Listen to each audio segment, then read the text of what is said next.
Ropecon.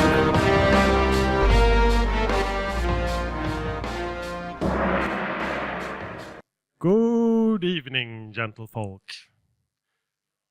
Blood and souls, and welcome to this little presentation on mining some recent academic vampire literature, academic such, and the history of vampire literature in large for ideas for Well of Darkness.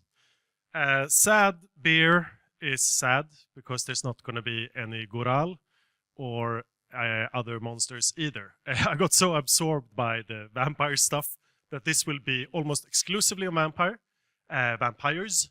So I beg forgiveness for that in advance. I will leave a few minutes for questions and speculation on other monsters, of course. And some generalities of recent monster research I think is applicable to all of our Gothic favorites.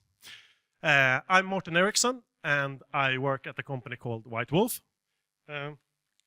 We make games about the creatures of Gothic literature and legend today. Two of my favorite quotes from role-playing game writers are "Creativity is hiding your sources" by Mark Rein-Hagen, the creator of Vampire the Masquerade, who I had the pleasure of hanging out with for a week in Georgia just before I came here. He says hi to everybody, by the way. Much excitement.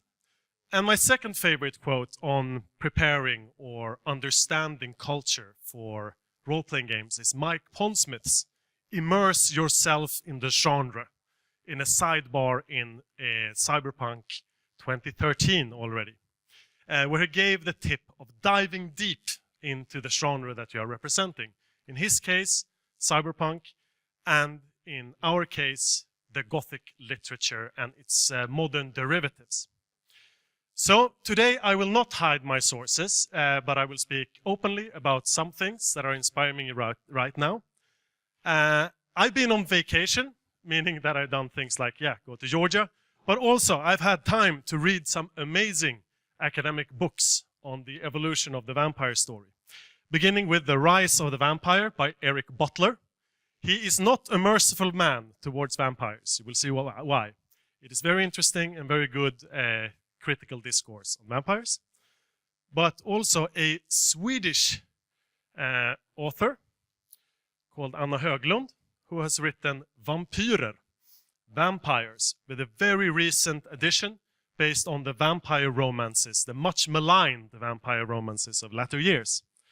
Fantastically interesting stuff. And one of my favorite writers who earlier wrote 1,000 Years of Fantasy, connecting the fantasy tradition to the image of life during the Middle Ages. His new book is called Monsters, simply. Also, a lot of the stories that I refer to here, the earlier vampire stories, most of them pre-Dracula, are in this book called The Shadow of Dracula, which I heartily recommend. Other insights and impulses and ideas come from conversations with Mark, with Freya Gyldenström, who's a literary historian from Denmark, and Shane de Vries, who has been with White Wolf for a long time.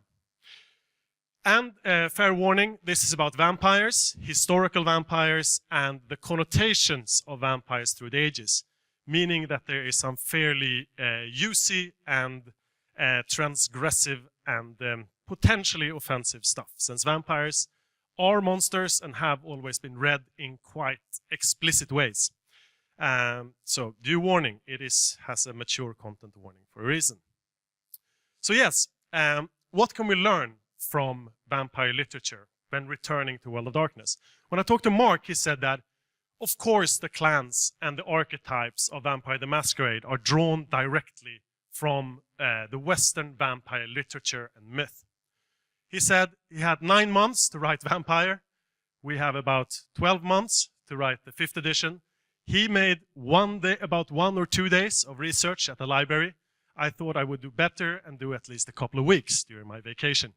So this is one report on that. These books are recent and therefore have some conclusions you might not have heard before, which I find are highly fascinating. Beginning with the origin of the Western vampire. Most of us think of the vampire as a folkloristic creature. Both Höglund and Butler go against that statement by saying that in folklore, sure, there are plenty of blood-drinking undead creatures in almost all cultures, except perhaps in American First Nations and the Pacific Islands. If you don't count things as the flesh-eating Wendigo and so on, they seem to not have creatures that rise from the dead to drink the blood, often of their relatives, which is the case in many cultures. But Butler says that there's no real link here.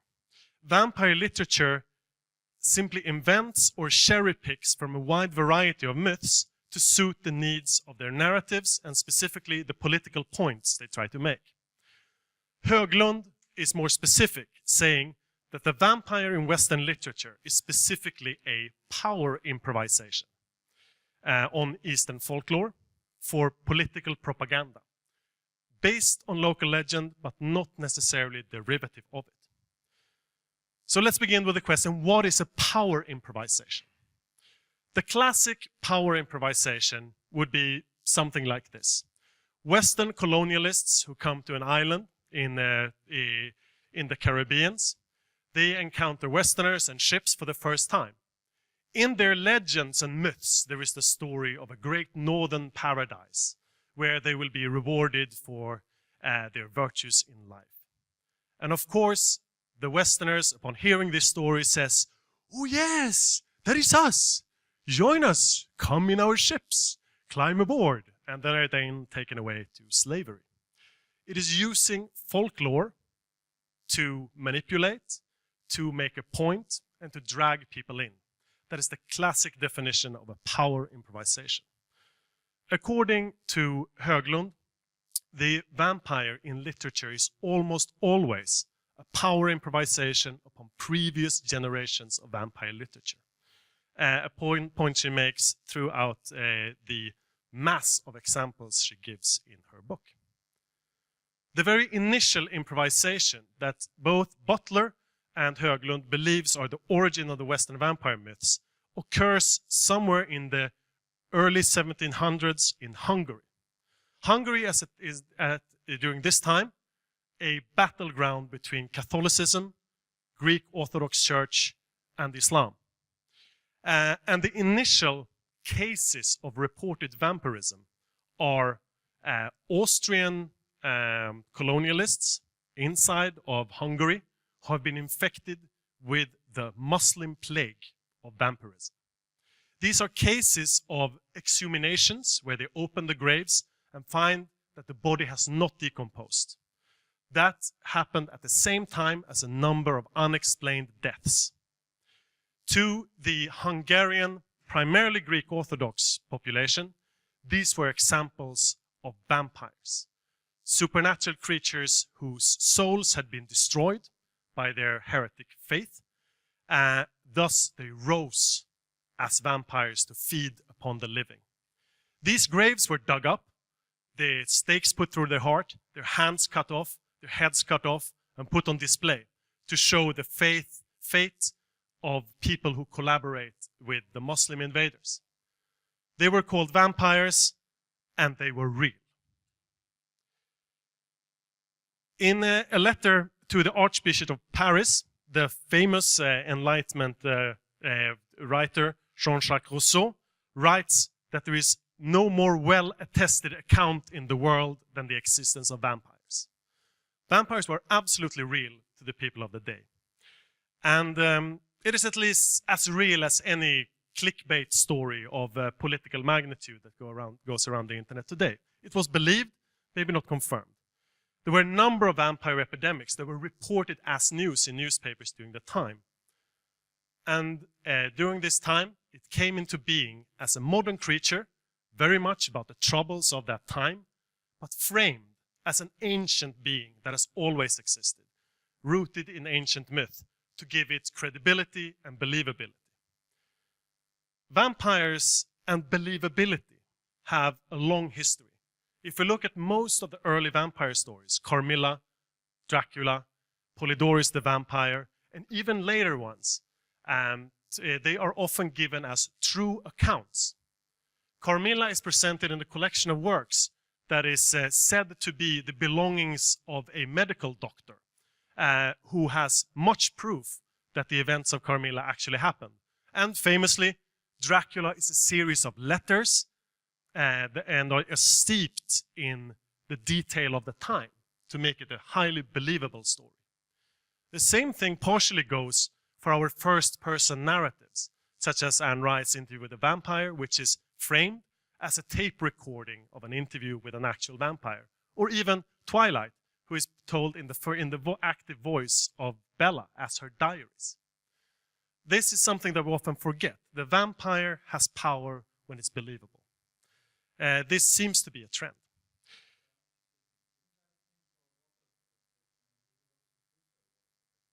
Of course, this belongs to the time, but it also seems to stick with the vampire for a long time. So yes, among all of the creatures of Gothic literature and the Penny Dreadful, the vampire seems to be the one that has stuck, but also the format of that writing seems to have stuck to the vampire.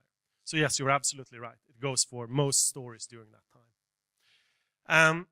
So yes, the earliest poetic or literary vampires we find are, of course, beyond these reports, like this one over here. You have Goethe's Leonore and other German poets who take up these news stories and use them, often to describe characteristics in their protagonists or characters in the story. So the vampire is used very subtly at first, as something to describe personality traits rather than an all-out monster. Quickly, this changes as the vampire leaps across the English Channel and becomes what we know as the original vampire stories, the English poetic vampire. This is still before any huge commercial success, and the vampires are considered a real and proper subject of high art. Lord Byron's famous poem, La Chirure, it frames the vampire as a tragically heroic nationalist in the struggle for Greek independence against the Turks. The fight that this stranger, the name means the non-believer, the non-Muslim. In his fights with a Turkish Hassan, they fight for a long time in parallel with the Greek Civil War. And in the end, he's killed, and Hassan goes to heaven, and he is cursed with eternal hunger and eternal vengeance. It is read as the stranger will return to Greece and continue the fight for Greek independence forever. In essence, you could say he's the first Bruja in this meaning, an ideological vampire fighting for a cause. All of these early poems are what was known as terror stories, not to be confused with the definition we have today.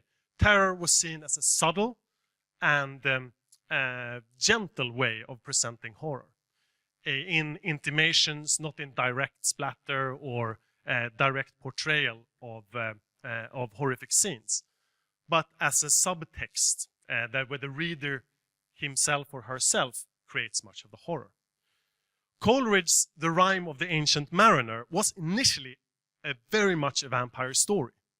But as vampires became popular in popular culture, Coleridge thought they were so trite and so overused that he gradually diminished the vampire content in the poem until we get the lyrics for Iron Maiden's song. So yeah, there's even this, I would like to quote a little bit of sort of the contemporaries' contempt for the first generation of pop culture vampires. The first generation of pop culture vampires really is The Vampire by John Polidori, not Lord Byron. We will return to that confusion soon. But in those days, a guy called Twitchell writes this: I couldn't care less about the current generation of vampires. Personally, I find them rude, boring, and hopelessly adolescent.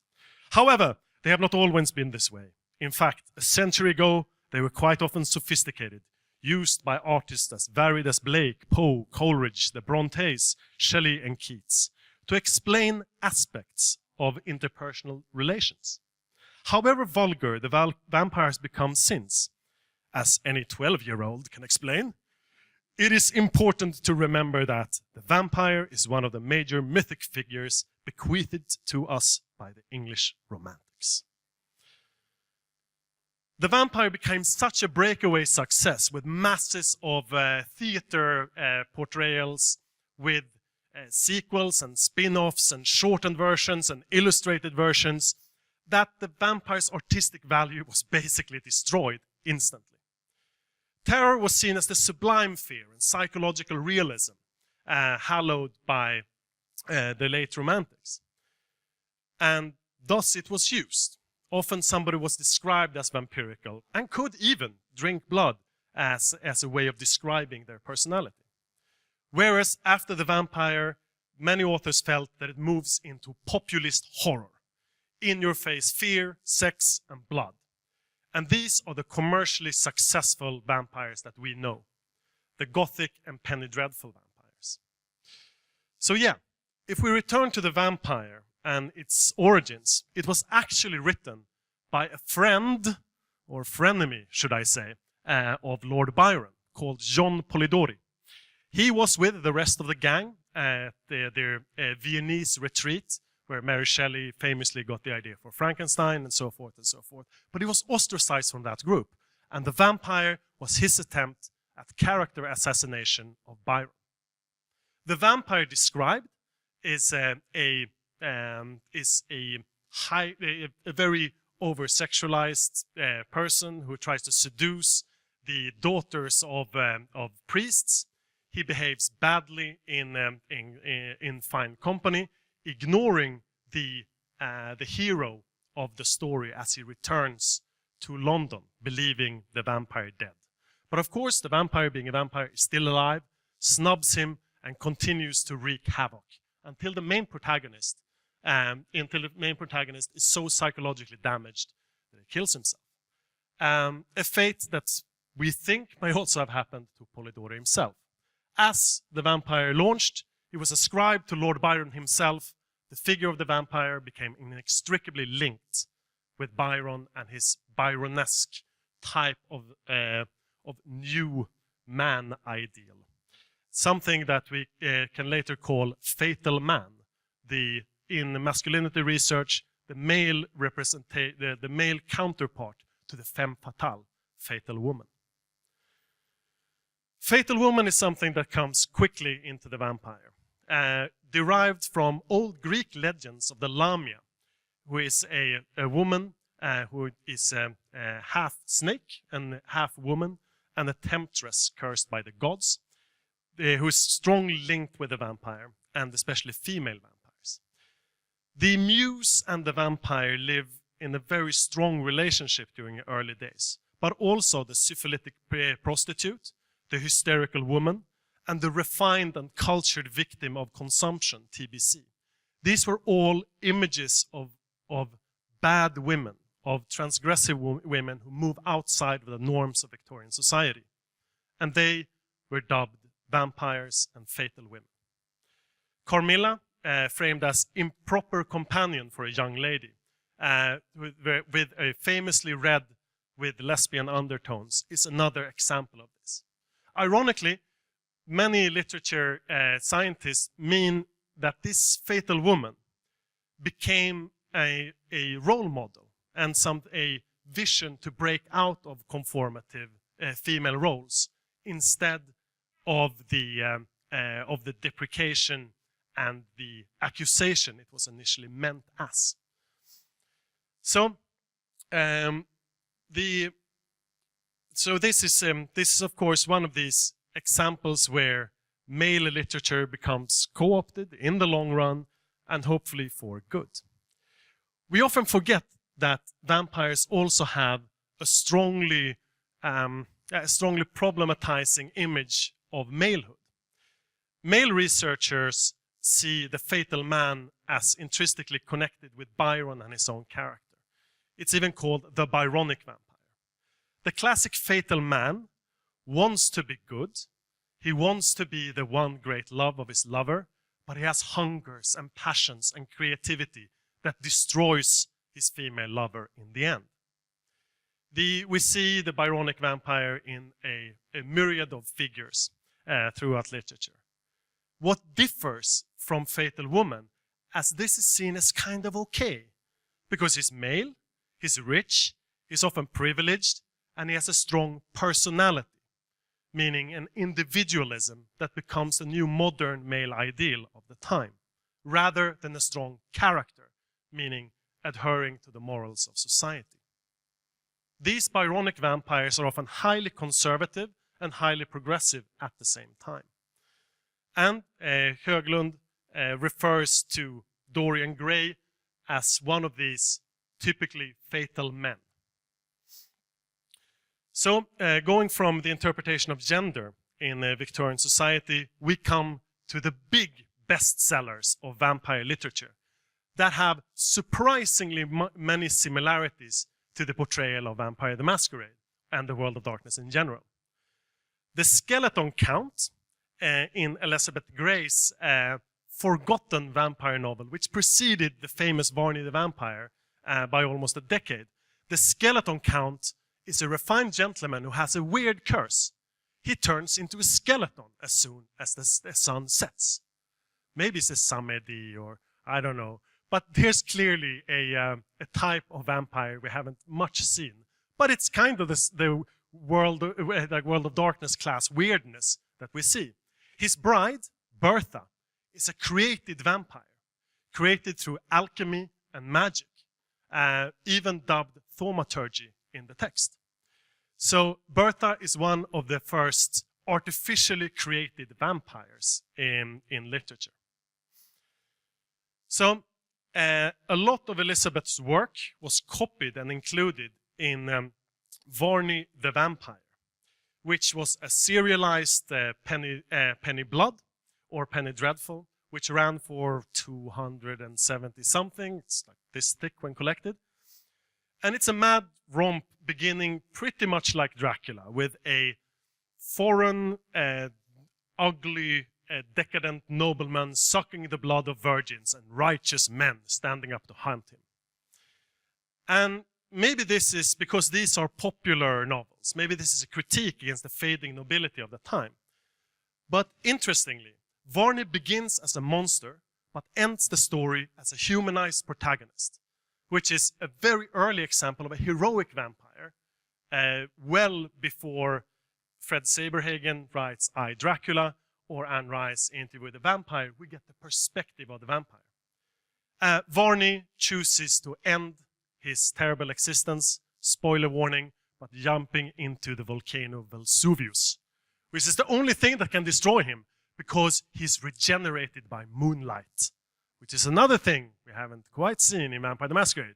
Maybe that's a discipline somewhere there. I don't know. But it's interesting. The powers of the vampire seem to be constantly under renegotiation and in flux. And I will not speak much about Dracula because I'm currently working with one of the foremost experts on Dracula in the world, and anything I can say he will probably laugh at. Ken Haidt, who is a part of writing the Dracula dossier and Dracula Unredacted, which is an impressive feat of imagination, which almost doubles the size of Stoker's original work and frames it as an after-action report by Her Majesty's Secret Service. But yes, the Dracula is basically a more sophisticated novel-length version of Varney the Vampire, but completely without the sympathy for the vampire. The vampire there is the other, often read as the threatening foreigner, the Jew or the Easterner seducing British women. It is often read as an intrinsically racist story. This is not the only interpretation, of course. It has been read as a way of talking about forbidden sexuality before this was permissible, famously with Lucy Westenra's desire to marry all the men that she has desire for, etc. and so forth. It has also been read as an anti-normative masculinity ideal. A return to a brutal, sexualized, powerful man that contemporary Britain's men were not supposed to be. This is one reading. And from here, we see other very dark readings of the vampire. both in the content of the text itself and what it entails. In the fin de siècle, the vampire becomes connected to perversion and disease very much more strongly. Instead of just being influenced by disease or a carrier of disease, vampirism is a disease. Baudelaire writes about the syphilitic prostitutes that he visits as vampires who force him to become infected. I mean, just don't go to prostitutes, Baudelaire, but yeah. He famously writes about such women as vampires. Also, Huysmans Le Bas, which has as the vampire protagonist Gilles de Reims, the famous supposed Satanist who first helps Jeanne d'Arc in her struggles and later falls, according to legend and stories, falls from being a decadent nobleman to a full-on satanic practitioner of the dark arts. Among other things, indulging in massive amounts of violent pedophilia. Conan Doyle's The Parasite and Guy de Maupassant's La Horla also has the same theme. Interestingly, Isidore Ducasse, one of the less famous of these, Le Chance de Malador, has a vampire that speaks a lot and has that you're almost supposed to identify with, but who's totally immoral. In this way, he's a precursor to figures like Lestat, for instance, who seem to not give any shits about human morality. He writes lyrically about sucking the blood of children and so on. These vampires are not nice, but they are possible to identify with. This is, of course, something that exists very strongly in Vampire the Masquerade, specifically in books about the Sabbat, but also in places such as the Ventrue feeding restrictions, which are, for instance, in V20, exemplified as only drinking the blood of younger sisters or the blood of new children, the only two examples given. And among lists and lists and lists of atrocities that low humanity vampires perform. But let's get away from these very dark and depressing readings and come to a little glimmer of hope that is also important in reading the vampire and has always been. And that is, for instance, the vampire as a minority and outsider. These beginnings of picturing the vampire as the other, as the strange one, as the intruder, may, during time, be seen as having been co-opted to be a voice for the outsider and for the other. The vampire is early pictured as being not white, or at least not English. The Lamia is a female outsider figure, Greek. And in later time, with works such as Lost Souls and Interview with the Vampire and so on, they have been symbols and indeed banner bearers for gay rights and kink rights. It's easy to forget that BDSM was considered to be a mental illness in Sweden up until 1996, meaning after the drawings, the great drawings that are in Vampire the Masquerade, that often had a very strong BDSM sadomasochistic content. Remember in first and second edition, the opening spreads with Joshua Timbrook's illustration, which often has a very lovely kinky appeal.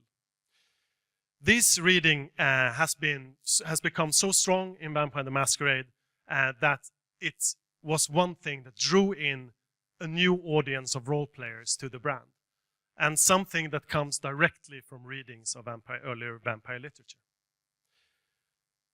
The vampire has not always been a rich, white, dead European male. From Blackula to the Sweet Blood of Jesus, the black vampire operating in an all-black society is a thing. Blackula even has Deadlier Than Dracula as the subtitle. These vampires owe nothing to the West.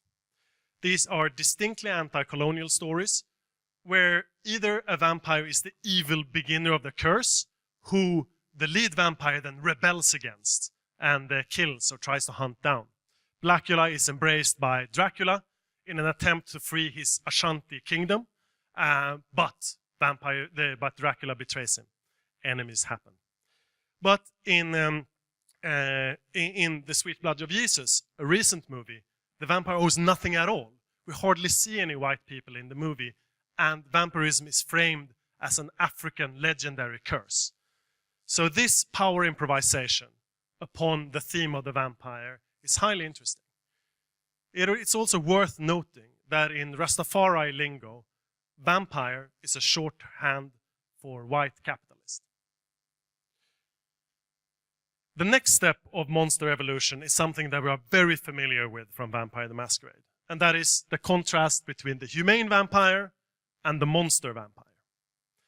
And as I said, the humane vampire is much, much older than I initially thought. It's often said, like clumsily said, like, no, all vampires were monsters, and then they became gentlemen, and then much, much later with Interview with the Vampire, we started sympathizing with them. That is not correct. The sympathy for the vampire, even at its most grotesque, is there almost from the beginning. So the humane vampire exhibits the traits of regret and self-discipline. So the classic monster vampire versus humane vampire is, of course, Lestat and Louis. And yeah, in Vampire the Masquerade, it's expressed through high or low humanity vampires. And the essence of whether a vampire is humane or whether they are monstrous is how they treat their hunger. The hunger, of course, has been read as a multiplicity of things. What is it a symbol for? Butler points out that just as any other trait of the vampire, this is in constant renegotiation. And Höglund says that the hunger is one of the places where power improvisation is most clear. Of course, famously as sexuality, first as a symbol for, in later stories as a complement to sexuality, often transgressive or non-accepted forms of sexuality. It is also clearly a connection to the addiction of some sort of substance. It is an assertion of power over victims, often read in a gendered way. Höglund writes a long and very interesting chapter on how to read the hunger of the vampire in more modern stories as a comment or direct depiction of eating disorders, primarily among women. The binge and purge, the guilt for food, the idea that women who indulge freely in eating are disgusting and non-feminine, that they become monsters through their ravenous hunger. She reads this as a very close correlation to what the hunger of the vampire could mean to modern young readers today. Her maybe most fascinating example is that the humane vampire is the perfect consumer within consumerist society. Because society tells us not to overindulge, not to just blindly consume, but to remain moral. Think about our purchases, think about our choices, and to discipline our consumption. So being the perfect consumer requires discipline. And here we see the consumed, the humans, as being treasure or cattle, or maybe the perfect friends list. It's the hunt for consuming other people as commodities. So what's the appeal of the monster vampire? According to Höglund, it is the unbridled hedonism that is appreciated by many readers. Guiltless consumption. Lestat is one of the absolute favorite vampires of all time, and probably because he does not have any regrets. Probably because he fully commits to consumerist society, consuming without a thought about the consequences at all. It's the joy of fantastic immorality, the anti-hero, the rock star. The appeal of the human vampire is different and, I believe, slightly more sophisticated. Because the humane vampires are analytical. They want to explain their existence and know themselves, using human society to mirror themselves. they can operate both in the world of mortals and vampires, that makes them smarter about both. They can see the weaknesses in the society of vampires, and they can see the weaknesses in us and our societies. One of my favorite examples of a modern vampire is Aiden from Being Human. He's a humane vampire that fails. That is very rare. Most humane vampires succeed in their quest to become perfect consumers, balancing their needs with the needs of society with the wants of the individual. He's different. He shows that this is a constant temptation. And mistakes are sometimes okay, but never on the level of Aiden's mistakes. Being a humane vampire is constantly exciting because it's balancing on the razor's edge. Some other surprising characters appear. I mentioned that Lord Byron's freedom fighter as a first anarch. I looked into a bit of the origin of the word anarch. Ernst Jünger, in his novel, writes, "The anarch is to the anarchist what the monarch is to the monarchist." The idea of unbridled, of complete disconnection from society, of not needing society, not needing material wealth, means that the vampire can be painted as the perfect autonomous, the perfect outsider without need for capitalism or consumer society at all. And it's quite a glorious quote, which I think will go into one of the next books, because I think it really sells the anarch to me, at least. It's the king of the anarchists. And yes, this is an exciting position, to be damned, but have a cause. And as I said, older, and much more founded in vampire lore than you may think. Another trait is, of course, as Butler said, that the vampires represent an elite. They represent a society you want to belong to. The problem with this society is that, like all elites, they are always hunted. Even if they stand beyond conventional definitions of life and death, someone is always out to get them. Whether it is their friends in the hierarchy of vampires, or hunters who have moral objections to their life choices. It is never boring being a vampire. And now we come to, of course, what you have all been waiting for. The Twilight. And if Butler and Höglund are touchingly in agreement on a lot of the analysis of earlier vampire works, here is where they vehemently disagree. And this I find extremely interesting. So Butler has the reading that I think many of us spontaneously have from Twilight as progressive thinkers or with feminist schooling and so on. We look with disgust at the behavior that Edward has towards Bella. He comes across as a wife beater at best and a serial killer at worst. And, Butler writes, many young lives may yet be lost, and vampires all over the world will rejoice.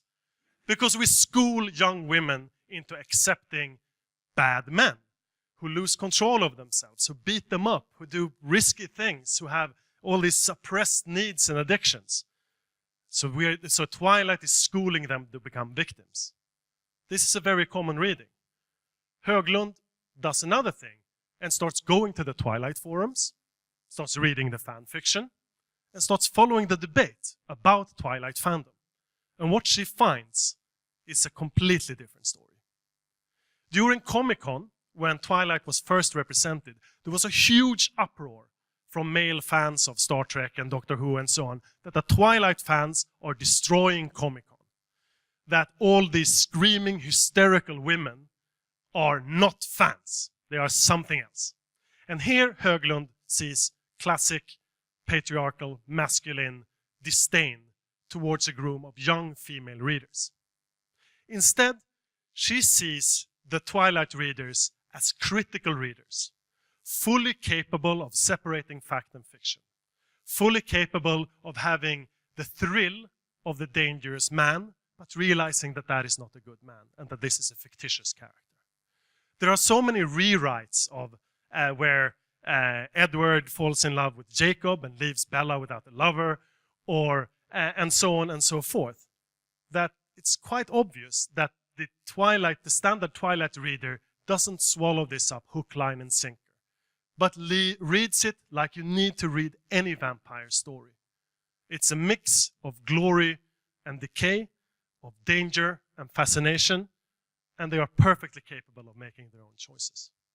But the conservative values are there, and Butler states that the Cullen clan's family values stand to the right of those of the George W. Bush White House, for instance. This is, of course, also true. But are they capable or not of separating it? Do we, like earlier generations of literary critics, attacked, for instance, women's love of the Bronte sisters' work and so on as trash literature, romantic literature as trash literature because it's mostly enjoyed by women? I don't know.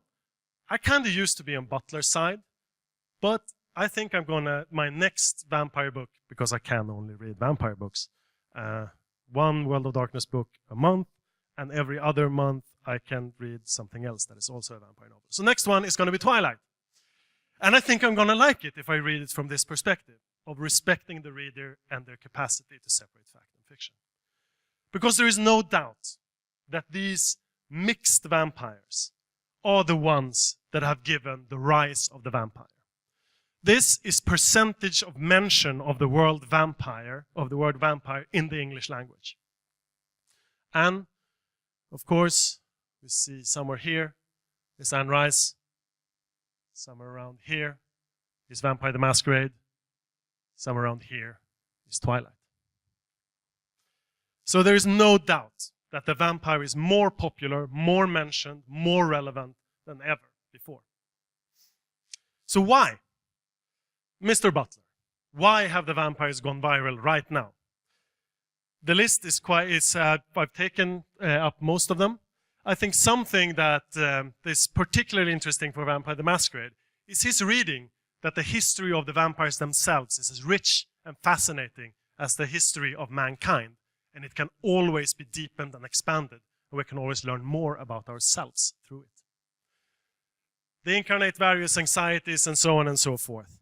But here, Höglund has a completely different reading, where for Butler it's the thrill of playing with danger. To Höglund, vampires are violently and erotically charged, but they rebel against the convention of society, and they fit well into a pattern of deviance.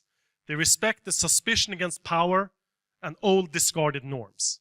They live in a multicultural society and indulge in unbridled individualism. In short, she writes, vampires rock. So I only have a few minutes left, so we'll speed through the ending bit here. Vampires move between good and evil with the speed of celerity, it seems. That is one of their points. They are not safe, uncomplicated company. They require critical thinking, critical reading, something that is dearly needed in our time.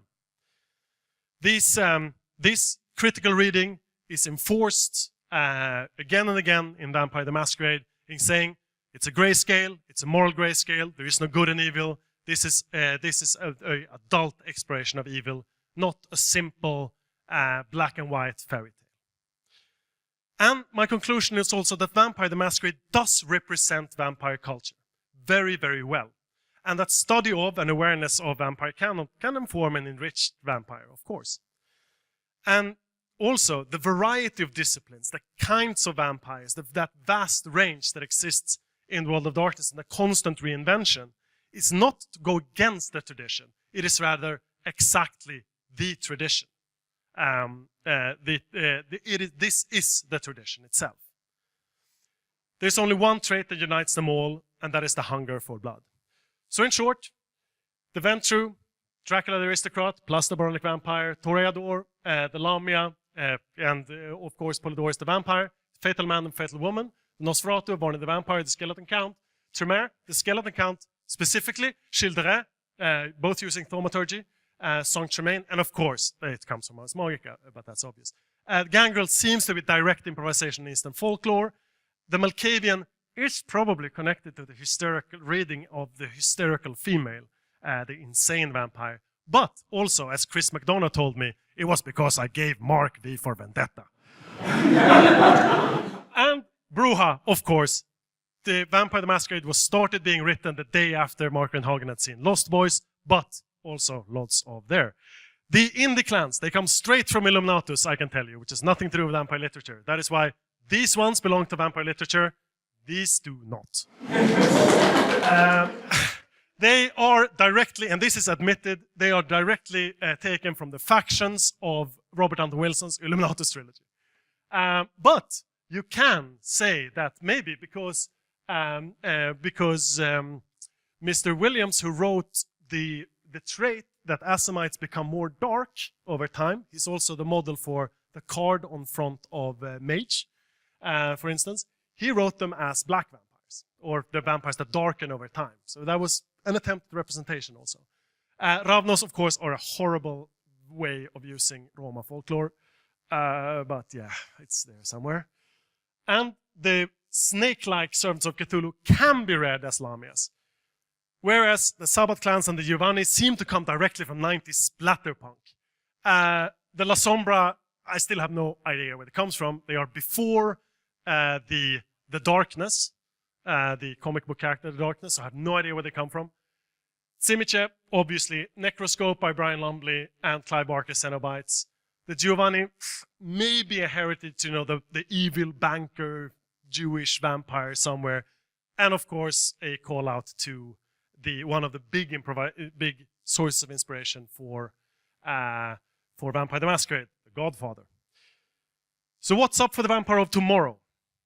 I think there will be many, many, many interesting readings in the future of the vampires. Some of my favorites that I have read about and seen and heard, or, yeah, dreamt about. The 1%, the bad old ways as vampiric constructs, our old values, multicultural vampires, gender fluid vampires, we've already seen that a lot. Kinky vampires, transhuman dreams of transgressing our capabilities. Maybe the religious fanatic as a vampire, we see that in the Sabbat a lot. Very good times for that. The autonomous outsider, vampires as our just punishment for behaving the way we do, even though that's traditionally in World of Darkness belongs to the werewolves. But maybe we deserve to be ruled by them. Blood as a drug and escape in a society that has a big, big push towards legalization of drugs and so on. This is surely a theme that will come up. Blood as self-medication for all our letter combinations and diagnoses of our modern image of self. Vampires maybe as pre-internet, or maybe anti-internet. Maybe they're out to destroy the internet, who knows? But I think that always vampires will be fatal men. They are disguised nice guys that are really assholes that you need to be careful about. They are all these things and more. And that is why it is glorious to enter the arena of the vampire right now. Ending with a very famous vampire quote from Hunter S. Thompson. Thank you very much for listening. And I'm sorry that I run a couple of seconds over time. I hope we have time for a few questions. Thank you very much. Blood and Souls.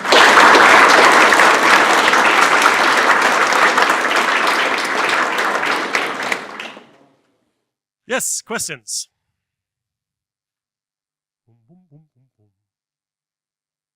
No questions. Can ask anything. I was thinking, you were discussing the whole sort of eating disorder and so on thing. I guess you're familiar with a bit author, it's called Fat White Vampire Blues. Yes, she mentions that one. Yes. Where in Fat White Vampire Blues, it's a reversal of the vampire ideal, where an overweight vampire is cursed with immortal life or blessed with immortal life and has to deal with that. A highly interesting little piece of work on masculinity and beauty, according to Höglund. And yes, anything else? Have you read Dresden Files, Secret Title? I put Dresden Files in a category which is like almost World of Darknesses, because of course World of Darkness has a plethora of different vampires as well. But I have not read the Dresden Files. I tried to watch the horrible TV show, but it was not very good. It is one of the things I think I should read, because sometimes I hear that, hey, Dresden Files is like a better version of World of Darkness. And yeah, maybe. I will absolutely check it out. Do they have any significantly different types of vampires? Yeah, one type feeds on blood,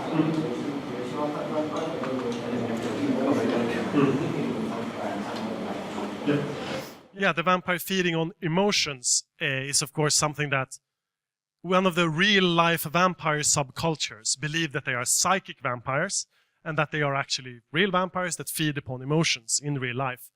There are fascinating forums online about their debates about this subject, because, of course, it's completely unprovable. But yes, there are real people who believe in that. And yeah, there is often an intimacy between the victim and the vampire and some emotional transfer. In Kindred of the East, in World of Darkness, there is a definition between different kinds of chi that the vampires live on there, which is a similar concept. And in future editions, I hope to go very more closely with that and the relationship between the emotional state of the vampire and the emotional state of the victim, in an idea I call "you are what you eat." Yes, any other questions? Thank you very much for listening. And yeah, I will see you again at a Talk of Darkness, where a bunch of other World of Darkness writers, I will join them and talk a little bit about the World of Darkness in our lives. And then I will talk about offbeat, weird, and wonderful ways of playing World of Darkness in different styles. In 50 Shades of Darkness, possibly my worst speech title so far. Thank you very much and hope to see you later. Bye.